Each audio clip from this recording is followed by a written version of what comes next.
Ang itinuturo ng Biblia ay hindi immortal soul, kundi resurrection o muling pagkabuhay ng mga patay, kung saan ay muling mabubuo ang mga buto, litid, laman, at balat. Saka bibigyang buhay sa pamamagitan ng hininga ng buhay mula sa Espiritu ng Elohim. Kaya lang ay kung hindi totoo ang kaluluwa, ay paano makikilala ng tao na muling binuhay ang sarili niya? Ano ang saysay ng muling pagkabuhay kung wala naman siya maalala? Saang bahagi ng tao nandoon ang memorya o alaala, ang isip o diwa, ang kamalayan o consciousness, at ang self-identity bilang isang individual o person na free moral agent? May sinasabi ba ang Biblia tungkol dito? Yan ang ipapaliwanag natin.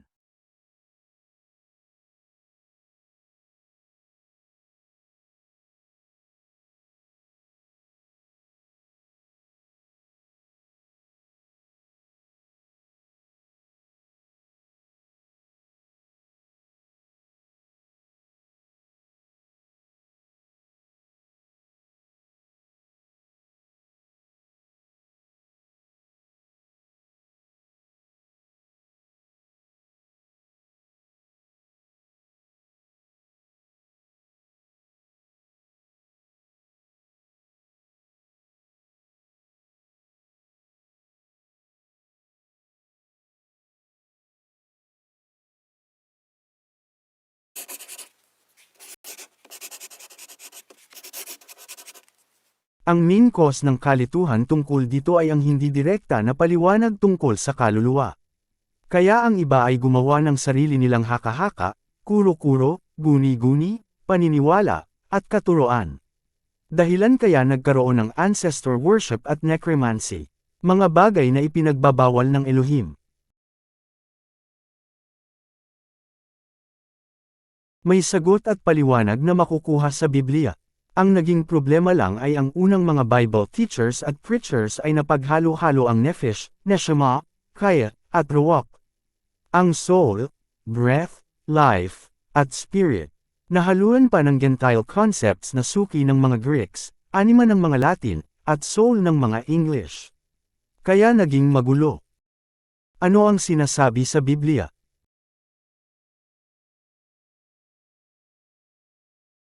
Ayon sa Biblia, sinabi daw ng Messiah na huwag katakutin ang sinuman na pumapatay ng katawan pero hindi kaya pumatay ng kaluluwa. Sa biglang tingin, ay parang totoo nga ang kaluluwa at ang immortal soul. Kaya ginagamit ito ng iba na naniniwala sa immortal soul. Pero kung susuriin ng mabuti, ay walang sinabi ang Messiah na immortal ang soul. Sa kabaliktaran, ang sinabi ng Messiah ay mayroong kaya pumatay ng katawan at ng kaluluwa sa hell.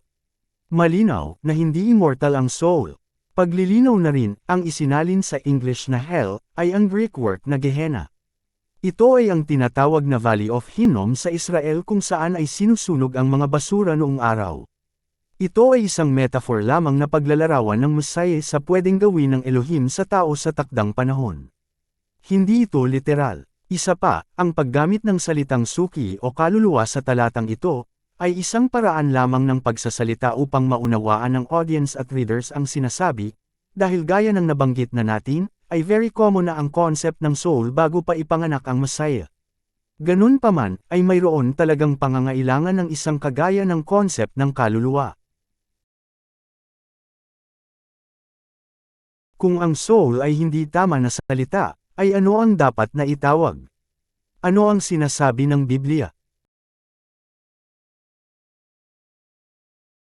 Kung babalikan natin sa Ezekiel chapter 37 at ipagpapatuloy ang pagbabasa, ay mababasa natin ang sagot sa verse 14.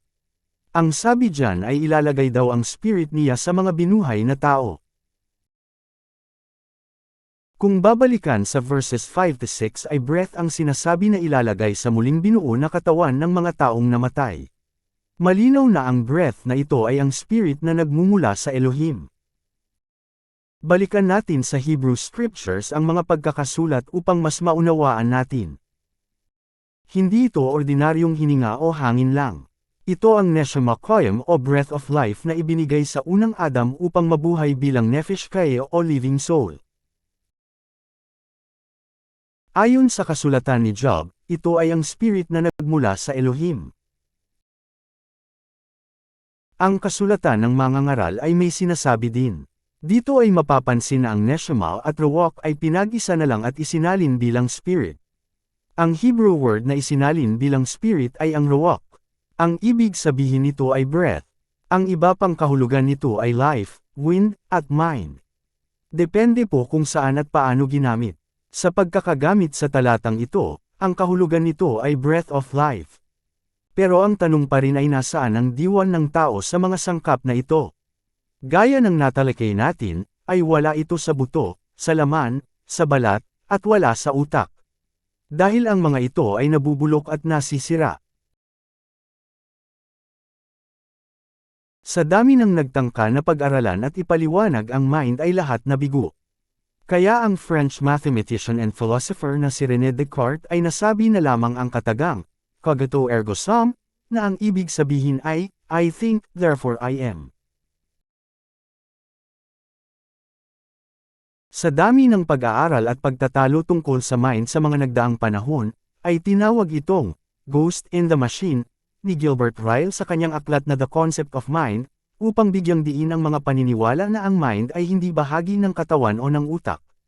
Bagaman, hindi naniniwala si Ryle dito, ay ang kanyang mga katagaang ekspresyon na ang mind ay hindi matatagpuan sa ating pisikal na katawan. Ang ating diwa ba ay nasa ruach o spirit? Ito ang pinakamalapit na sagot. Tandaan ang isang kahulugan ng ruach o spirit ay mind o isip. Gaya ng nabanggit natin kanina. Malinaw na ang mind ay nasa spirit ayon sa mga apostol. Gaya ng talatang ito na nagsasabi na ang kaisipan ng tao ay nasa espiritu ng tao na nasa loob niya. Ang ruach o spirit ay ginagamit sa Hebrew scriptures bilang mind o isip. Hindi lang ito ang ginagamit sa Hebrew scriptures sa kahulugan na mind. Ginagamit din bilang mind ang soul, heart, at kahit kidney, at iba pa. Pahiwatig ito na ang ating katauhan ay ang ating buong pagkatao, hindi isang bahagi lang. Pero dito ay itutuon natin ang ating pagtalakay sa hindi nabubulok at nasisira. Ang sabi ng mga awit sa Bible ay naglalaho ang isip ng tao kapag namatay. Pero may mga pahiwatig din sa Biblia na hindi ito ganap na naglalaho dahil kailangan ito sa muling pagkabuhay o resurrection. Narito ang mga pahiwatig ng Biblia sa isang gaya sa kaluluwa. Noong hindi na sinasagot ng Elohim si King Shaul, ay kumonsulta siya sa Witch of Endor, para makausap ang espiritu ni Propeta Samuel na noon ay patay na. At sumagot ang spirit ni Propeta Samuel. Ang paliwanag natin dito ay masasamang espiritu ito na nagpanggap bilang si Propeta Samuel upang lituhin ang mga mananampalataya. Pero hindi natin may aalis na naisulat ito sa Bible. Hindi tayo naniniwala sa necromancy o ang pagkausap sa mga tao na namatay na, pero hindi natin may aalis na pahiwatig ito na hindi nawawala ang katauhan ng isang tao pagkamatay niya. Isa pa, bakit ipinagbabawal ng Elohim ang necromancy o pagkausap ng mga patay kung hindi naman ito umiiral? Hindi po tayo naniniwala na totoo nga na nakakausap ang mga patay, pero hindi natin may kakailan na mayroon ng spirito ang bawat namatay na sinusubukan na makausap ng mga espiritista. Narito pa ang ilang pahiwatig. Si Rachel ay matagal nang namatay pero dito sa kasulatan ni Propeta Yeremiyahu ay ipinapahiwatig na si Rachel ay naghihinagpis para sa kanyang mga anak at ayaw magpaawat. Alam natin na ito ay isang metaphor at hindi reality. Pero ang mga bagay na spiritual ay nasa labas ng ating reality. Si Abel ay patay na pero humihingi pa ng katarungan sa Elohim sa pagpatay sa kanya ni Cain. Ito ay mga metaphors na hindi kaya ipaliwanag ng ating reality pero nagaganap sa kabila, sa spirit realm. Ang pagiging Adam, ang kamatayan at ang muling pagkabuhay sa ibang uri ng katawan ng unang Adam ay nagpapahiwatig din na ang tao ay spirito na maaaring mabuhay sa iba't ibang uri ng katawan. Una, ang unang Adam noong una ay hindi nilikha kundi binigyan ng katawan na kagaya sa Elohim. Ang ginamit na salitang Hebrew dito ay asa na ang ibig sabihin ay assign o appoint. Ibig sabihin, ang ginawang Adam ay dati nang umiiral at itinalaga lamang na maging Adam. Ginawan lamang sila ng bagong katawan. Ang bago nilang katawan ang nilikha at nilikha itong lalaki at babae. Pansinin na salitang Hebrew na bara na ang ginamit. Ibig sabihin ay created. Pareho lang po ito ng mga pinag-aralan natin sa mga nakaraan tungkol sa pagtalaga sa sun, moon, and stars. Sa Genesis 1, verse 1, ay bara ang ginamit ng likhain ng kalangitan at kalupaan. Sa verse 16, ay asa ang ginamit ng itinalaga ang araw at buwan bilang tanda ng mga panahon. Ibig sabihin ay dati nang umiiral ang sun, moon, and stars, sa verse 1 pa lang. Sila ay itinalaga lang bilang palatandaan ng mga panahon sa verse 16. Ganoon din po ito. Sa verse 26, ay mga dati nang umiiral na itinakda o ginawa bilang mga Adamic beings. Sa verse 27, ay nilikha ang kanilang mga katawan na may lalaki at babae. Ayon sa ating mga pag-aaral channel na ito, kung nagsubaybay kayo, ay pinatay ng babaeng Adam ang lalaking Adam ng Genesis chapter 1. Pero sa Genesis chapter 2, ay muling binuhay ng Elohim ang lalaking Adam. Sa pagkakataon na ito ay hinubog ang tao hindi ayon sa anyo ng Elohim kundi mula sa alabok ng lupa. Ang salitang Hebrew na ginamit naman dito ay yatcher, na ang kahulugan ay form, na gaya sa kung paanong ang magpapalayok ay hinulma o hinugisan o hinubog ang ginagawa niyang palayok. Pahiwatig din ito na dati nang umiiral ang binubuo. Isa itong halimbawa ng resurrection at transformation. Isa din itong halimbawa na may entity na tinawag na Adam na binigyan ng bagong katawan, namatay at muling binuhay sa ibang uri na naman ng katawan. Malinaw lamang na meron talagang umiiral na self-identity o entity dahil kung wala ay paanong nagpalit-palit siya ng katawan kung walang entity bilang isang individual. Sa mga pag-aaral sa Biblia na ating naipakita sa channel na ito, ay may seraphim na naging Ben Elohim, naging Adam, naging Anash, na siyang katawan na meron tayong mga tao sa ngayon. Mula sa makapangyarihan na katawan ay naging mahina. Ang mga spirits ay maaaring magpalit-palit ng anyo at katawan. Ang mga ipinaliwanag ba natin dito tungkol sa unang Adam ay may batayan ba sa Bible? Meron po. Una, itong 1 Corinthians 15, verse 45. Ang unang Adam daw ay ginawang soul. Ang huling Adam naman daw ay ginawang spirit. Ang pinag-uusapan po dito ay ang uri ng katawan ng tao. Ang unang Adam ng muling binuhay ay binigyan ng katawang pisikal. Yan ang nephesh na isinali na kaluluwa o soul. Malinaw na iba naman ang ibig sabihin sa Bible ng kaluluwa. Itong katawan mismo natin ang kaluluwa. Ang huling Adan ng muling binuhay ay binigyan ng katawang espiritual. Malinaw yan sa verse 44. May iba-ibang katawan daw para sa tao. May tinatawag na natural, na ang tinutukoy ay physical body o biological body. May tinatawag na spiritual body. Ang natural body na tinutukoy ay ang naging katawan ng unang Adam nang ilagay sa Garden of Eden. Ayon sa verses 42 to 43, ang katawang ito ay masisira, may kasiraan o kahihiyan, at mahina. Kaya kailangan itong palitan ng katawan na hindi nabubulok, hindi kumukupas, hindi nasasira, may kaluwalhatian, at makapangyarihan.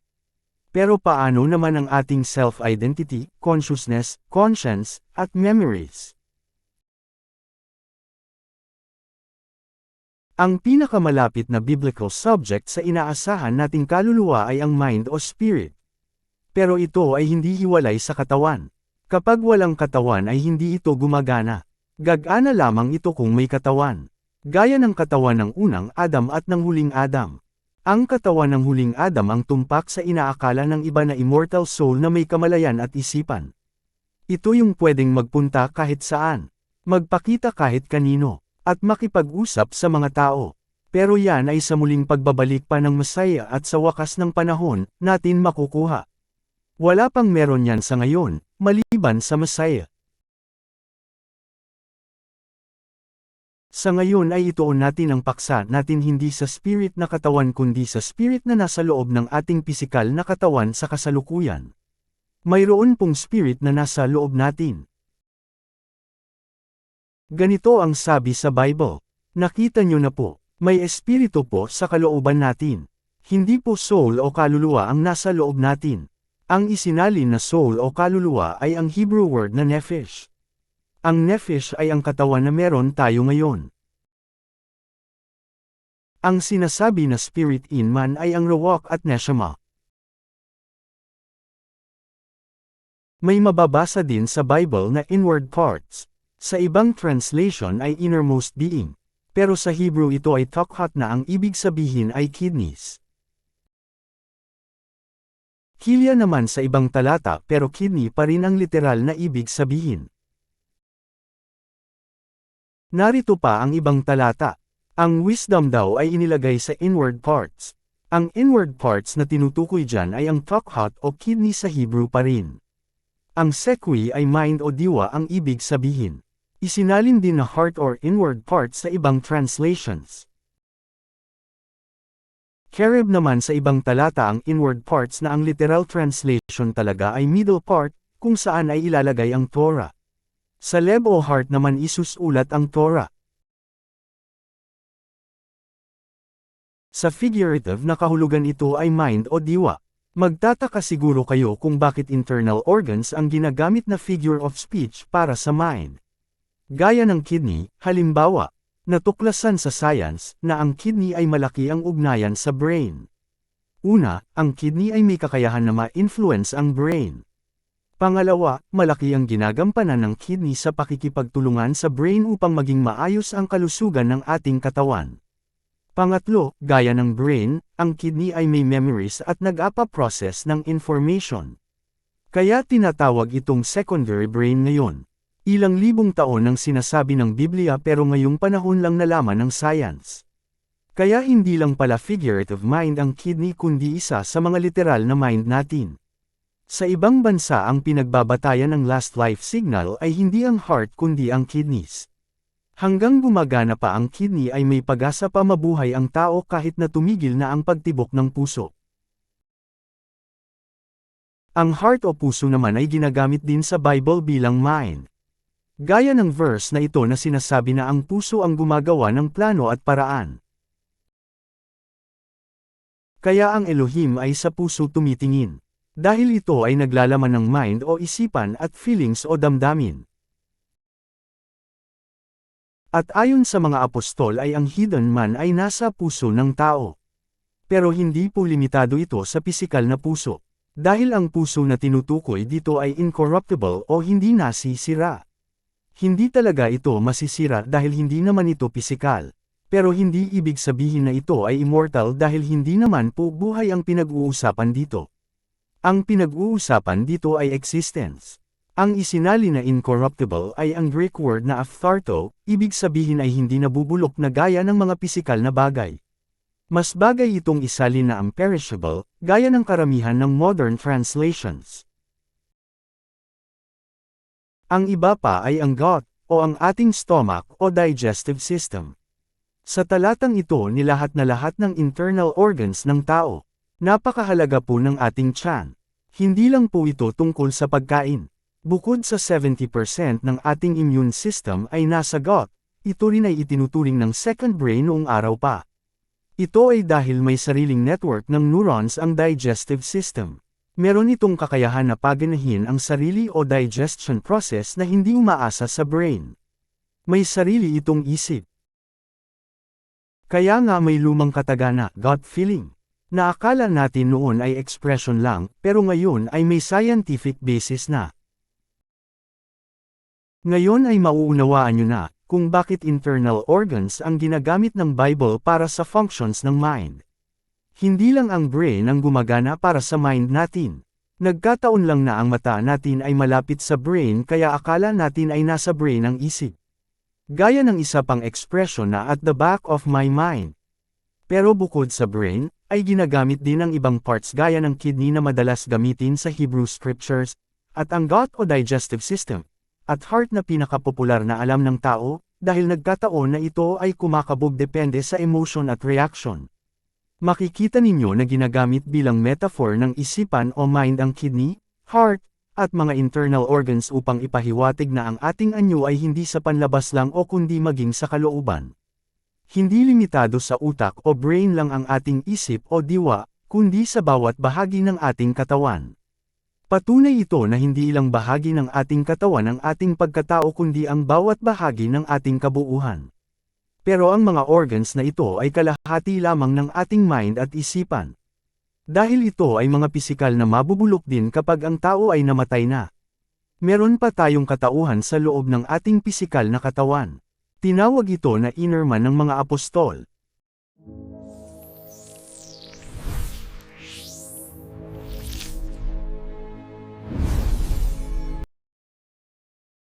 Ang inner man ay mas nilinaw pa ng mga apostol sa kanilang mga sulat. Ang kagalakan daw sa Torah ay ayon sa inward man. Ito ay eso-anthropon sa Greek.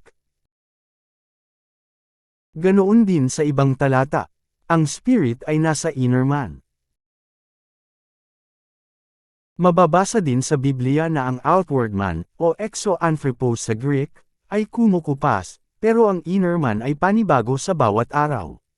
Kaya makikita ninyo na mayroon talagang inner man na hindi kumukupas.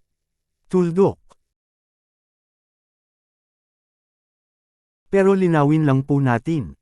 Hindi immortal ang inner man o spirit in man dahil wala itong buhay na gaya ng isang living being kung wala ang katawan at wala itong malay.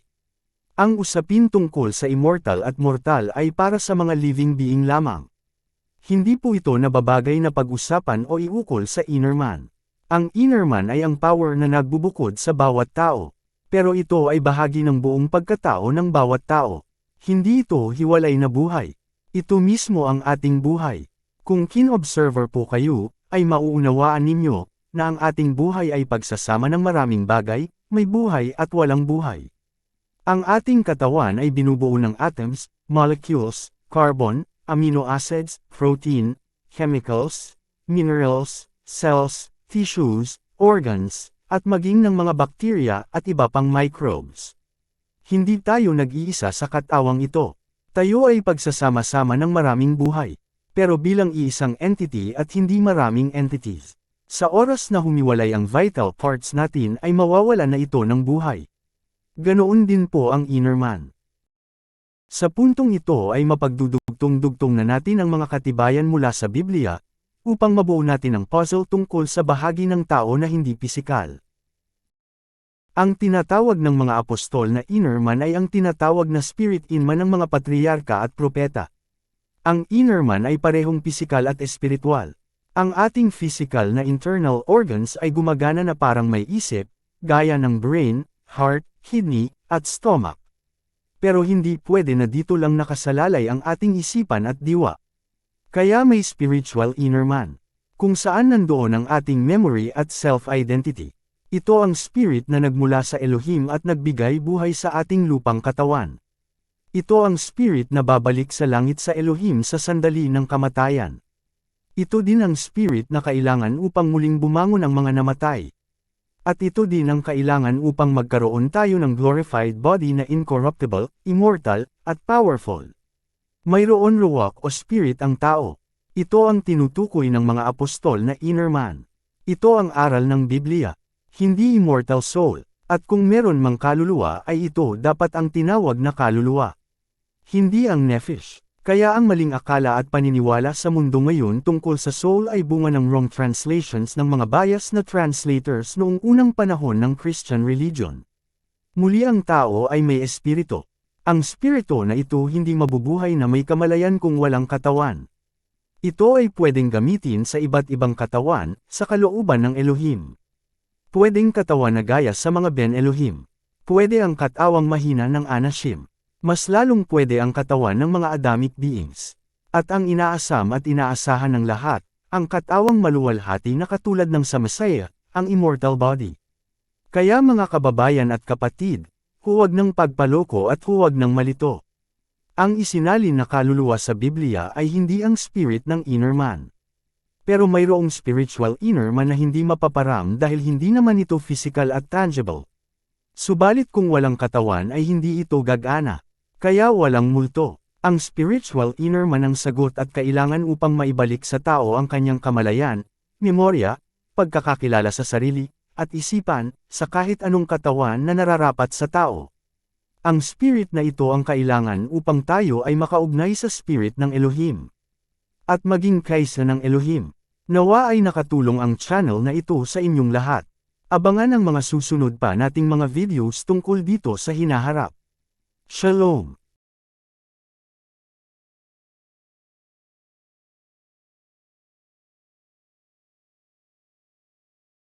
Paki-subscribe upang maging updated kayo lalo na sa mga darating pa na mga videos at announcements. Kung inyo pong mamarapatin, ay bukod po sa pag-subscribe, ay paki-like po ang aming video kung inyong nagustuhan, at pakisuyo na rin po na e-share at huwag kalimutan na pindutin ang notification bell. Kung kayo po ay may katanungan, puna, at anumang concern ay paki-comment po sa ibaba.